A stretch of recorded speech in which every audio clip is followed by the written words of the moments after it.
So here's a video in honor of my bro Skyhacks.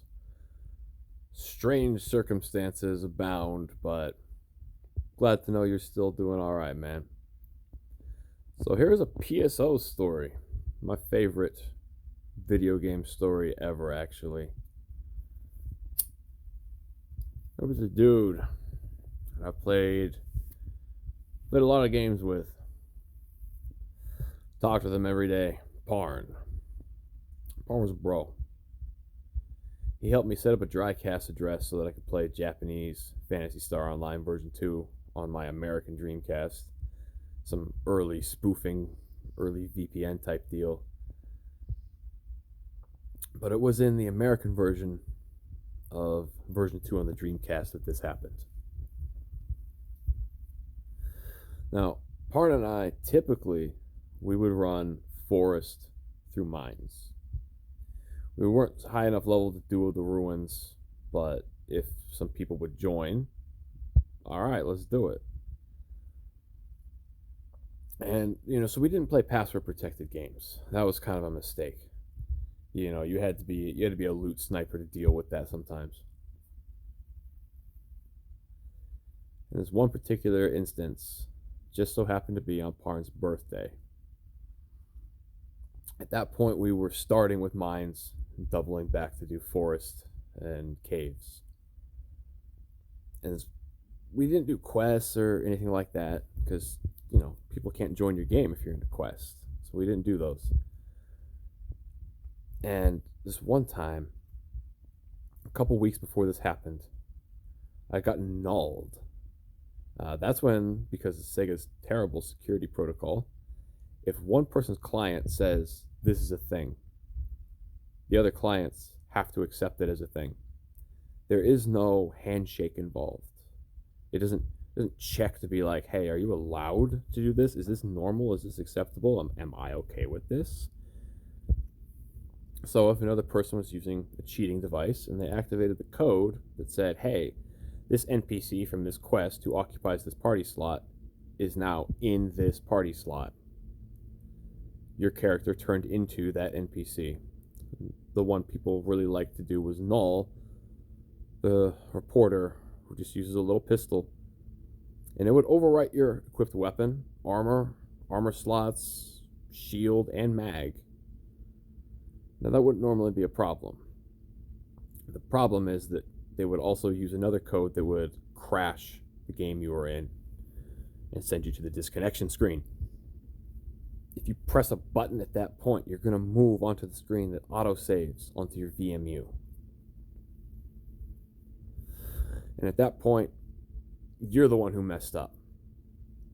The thing you're supposed to do is, you unplug the Ethernet cable or the phone line, or you take the VMU out, or in GameCube, because it could still happen there, you took your memory card out. I didn't do any of that, and I panicked, and I lost my character. I lost my level 145 rawcast. So I went out and bought a Pro Action Replay. Just recreated my equipment, including the Yasminkov with the dual mech guns, the 9200Ms or the 9000Ms in the American version. Strange thing to change the localization. That though this 2 has to be a 0, but the Russian Japanese name Yasminkov, that's fine. Okay. I had a pair that had negative 15 hit on it, so I put the negative 15 hit back on it, and you could even see negative 15 hit. So I got involved with these other people that knew other, more technical things with hexadecimal and how the codes could interact with each other. And we had this contest of who can make the dumbest, stupidest, most useless weapon. So I forget what it was, but it was like a weapon that only a cast could equip, but the special used TP, so it was useless. It couldn't do any. It was just a regular weapon. The special was completely unusable. It could never be used. But the guy we all voted who won is this guy who put negative 160 hit on a monkey king bar, but you couldn't see it. Somehow he made the hit percentage invisible, because naturally hit percentage is invisible in the first place. But if there's any value, -5 or +5 or any value further or less than that, then the hit percent thing will show up underneath the dark affinity percentage. But somehow he had made one with negative 160% hit, but it was invisible. You couldn't tell that it was a severely gimped weapon. And we all voted that was the best one, because you almost could hit nothing with it. Well, Rawcast could equip it, actually. Rawcast had really high accuracy. And so, dropping a freeze trap lowers enemy evasion by, I think, 33.33 blah blah blah percent. And that was enough even in ultimate for, a monkey king bar to hit something. Now, I was playing around with that thing. Like, this thing was a piece of crap. Okay, you will die using this thing. You never wanted to use it. So I made one because I was a bad person. 0% across the board. It was just neutral. And I didn't grind it, so I would be able to tell it apart from the crappy gimped one that was max grinded, even though it couldn't hit like anything with it. So, Par and I are in mines. Put a teleport down for this guy who joins. And while I'm waiting for him to teleport down, I'm like, I'm going to bust out my monkey king bar and just swing it around at the air, waiting for him to show up, because it's better to travel as a group. And he just says, "I want," all in caps. Clearly doesn't have a keyboard. He's using the software keyboard to type. And he sucks. He's really bad. He doesn't... I don't know how he's like level 135, but he sucked and he was bad. I'm not going to get into it. In the very last room, right before Vol-Opt, there is a wave of enemies that involves 2 Sino Blues and a Sino Red dropping. The Sino Red arms, that is what Parn had been after for the last 6 months. It's what he wanted more than anything. And this particular day happened to be his birthday. And in that last room, knocks out the Sino Red, and there's the green box. Sino Red arms. And Parn just types gobbledygook nonsense ASDF semicolon asterisk 9235% sign dollar symbol at, hits enter, and it's just mashing nonsense and not picking up the Sino Red arms at his feet. Little Faux Newman, idiot, runs up, snatches them right there, just takes them. And then the Barans spawn in and just are firing missiles at Parn, who is just like on the period key, just enter. Parn is fuming. And this guy, while both of them are being bombarded by missiles from these Barans, that I'm hitting them with a frozen shooter to stun them out. And this kid just types out in all caps, "Fair."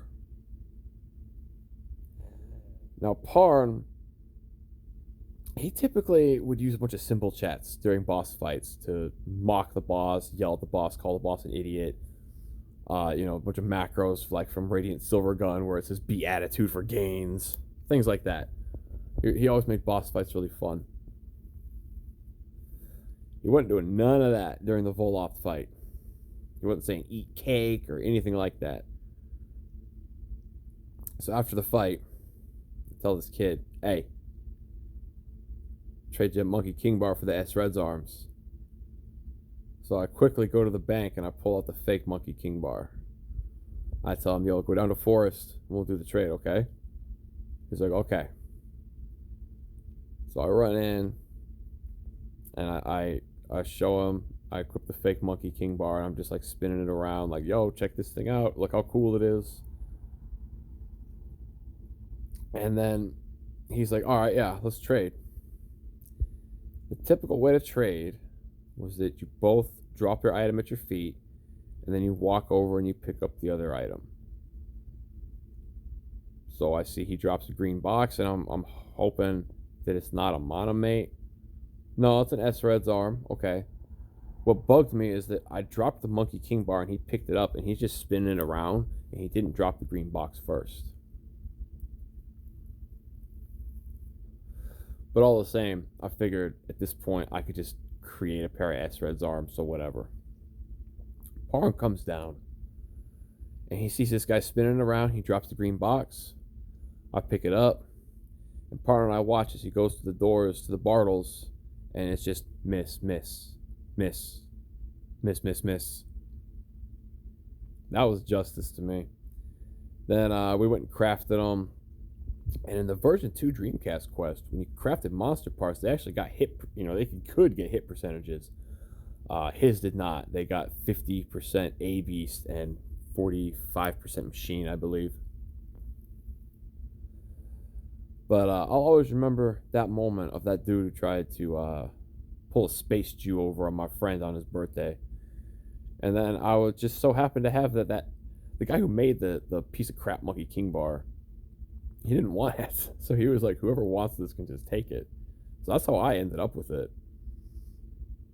And it came in really handy. I never actually got a Monkey King bar to drop, which is kind of a shame. But I have a much better memory of conniving out some punk kid who tried to steal from my friend on his birthday. So screw that kid.